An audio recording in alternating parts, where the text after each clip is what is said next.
তো বন্ধুরা সবাই কেমন আছেন? আশা করি ভালো আছেন। আমার এই ভিডিওতে ক্লিক করার জন্য অসংখ্য ধন্যবাদ জানাই। তো বাংলার যুবসাথী প্রকল্পে যারা আবেদন করেছিলেন অনলাইন বা অফলাইনে, তাদের কিছু ব্যক্তি টাকা পেয়েছেন আর অনেকে টাকা পাননি এবং তারা স্ট্যাটাসও চেক করতে পারছে না। তো কি করে আপনি স্ট্যাটাস চেক করবেন? সে অনলাইনে হোক বা অফলাইনে যারা আবেদন করেছেন তার যেই হোক, আপনি কেউ স্ট্যাটাস চেক করবেন। তো আমরা সাধারণত স্ট্যাটাস চেক করার জন্য যেটা করি, যুবসাথী প্রকল্পে গিয়ে আমরা সার্চ করি, তারপর এখানে বাংলার যুবসাথী রয়েছে, এখানে ক্লিক করি, করার পর এইরকম পেজ ওপেন হয়। হওয়ার পরে আমরা এখানে অ্যাপ্লিকেশন স্ট্যাটাসে ক্লিক করি, করার পর একটা নতুন পেজ ওপেন হবে। হওয়ার পর এখানে চেক স্ট্যাটাস এখানে ক্লিক করব। করার পর আপনি দেখতেই পাবেন এখানে update status will be made available soon, please visit again. তো এভাবে কিন্তু চেক করা যাচ্ছে না। তা আপনাকে চলে যেতে হবে ক্রোম ব্রাউজারে, গিয়ে টাইপ করবেন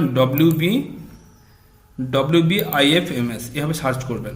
এখানে ই সার্ভিস পোর্টাল রয়েছে, এখানে ক্লিক করবেন, বা এখানে নো ইয়োর ট্রানজেকশন এখানে ক্লিক করবেন। করার পর একটা নতুন পেজ আপনার সামনে চলে আসবে। তো এভাবে পেজটা ওপেন হবে। হওয়ার পর এখানে দুটো অপশান পাবেন, ব্যাঙ্ক অ্যাকাউন্ট নাম্বার ওয়াইজ বা মোবাইল নাম্বার ওয়াইজ। তো আপনার যদি ব্যাঙ্ক অ্যাকাউন্ট থাকে তো ব্যাঙ্ক থাকে এখানে ক্লিক করবেন, না হলে মোবাইল নাম্বার দিয়ে আপনি এখানে ক্লিক করবেন। করার পর আপনার যে রেজিস্ট্রেশন মোবাইল নাম্বারটা দিয়েছিলেন সেটা এখানে দেবেন।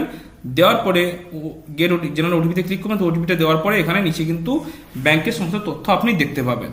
যদি ব্যাংকের সমস্ত তথ্য চলে আসে তাহলে ভাববেন যে আপনার সব কিছু ঠিক আছে, টাকা কয়েকদিনের মধ্যে ঢুকবে।